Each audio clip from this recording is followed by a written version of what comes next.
For the outline for the literary analysis, my main goal is that you are able to pair a quotation from one of the secondary sources, of which you will have 3, and those will be those TED Talks that I have posted for you on Blackboard.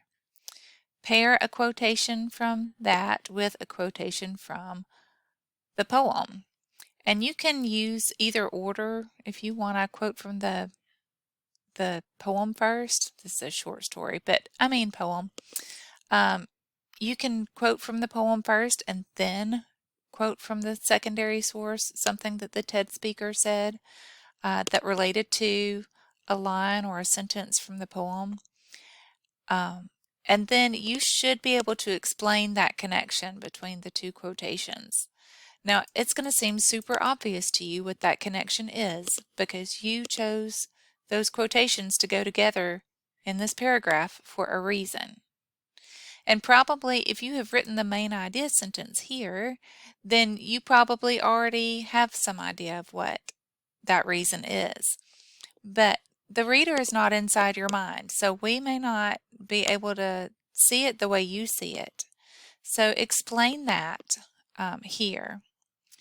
Also, in the final sentence, you want to make sure that you are relating back to the thesis, and your thesis is on resilience. So what you may be talking about in the paragraph or in these 2 quotations is some aspect of resilience, like courage or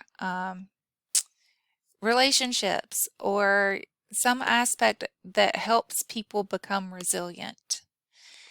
And so the connection to resilience with those things may not be obvious. So you have to restate the word resilience somewhere in your closing sentence and in your main idea sentence, really.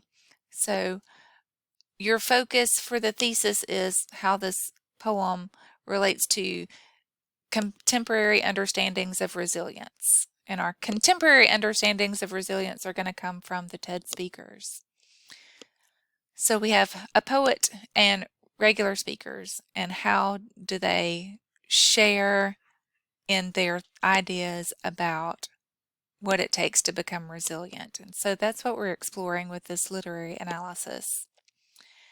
So you want to make sure that you give some details in the body paragraphs that are some aspects of resilience that you see described by both a TED speaker and somewhere in the poem.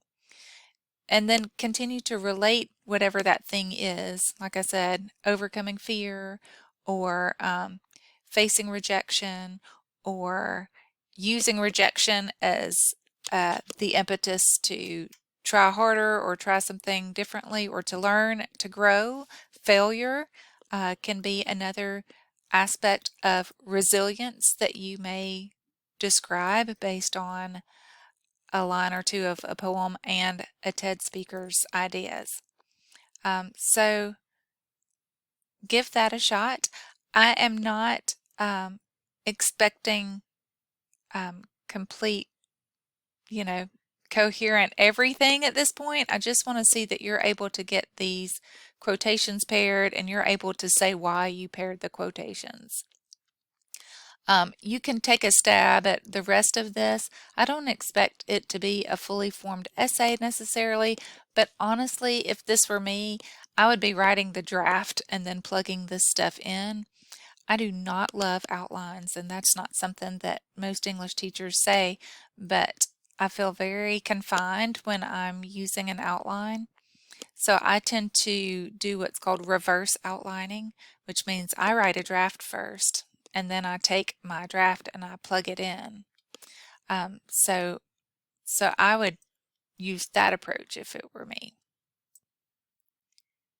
So if it were me, I would use some of this brown section to plug into the outline to make that my main idea sentence. I would use from the red through the end of the yellow for my secondary source part. So I would be plugging that in here. Then I would use this green part and brown part really are those connecting ideas that when you write the draft, I prefer that you not put quotations right next to each other, that you have some of your own writing in between. So that's what that is, but I'm not requiring that for just the outline. You can just go ahead and put those next to each other. And then some of that other stuff that I have in between right now might be some of the explanation here. And when you write the draft, it may end up more here in between. But you can see I have more explanation after quoting the poem. That's the primary source, so that part would go where? Primary source here. And like I said, you can do these in any order. If I wanted to quote from the poem first, I could do that. Then the explaining would be here, and connecting back to the main idea sentence goes here. And I'm noticing now I did not say anything about resilience. So maybe I need to change some of my terminology. Instead of saying success, maybe resilience. So that's the nature of writing. You go back and you look and you see, oh, well, what do I need to do to make this fit my assignment better? So don't expect to write something one time and for it to be perfect. I designed this assignment and I wrote this paragraph for this assignment as a sample, and I still see things that could be better and pertain to the thesis in a clearer way. So don't think that writing something one time will produce the kind of college level writing that you're looking for. I know that you're taught that sometimes when you're taught to write for standardized tests because you only get one chance to write it, but that is not the case here. You should do lots of revisions, early revisions. Do them early and often, as I always say. So make sure that you include your revised works cited at the end too. Don't leave out your works cited because you're quoting stuff. So this is not a full works cited. Make sure you have 3 secondary sources and a primary source, the poem, and 3 secondary sources. And make sure they're in alphabetical order, all double spaced, hanging indent. Make sure, because you are citing more than one work, that you make works plural like it is here. Capitalize both works and cited. All right, hopefully that helps. Let me know if you have questions.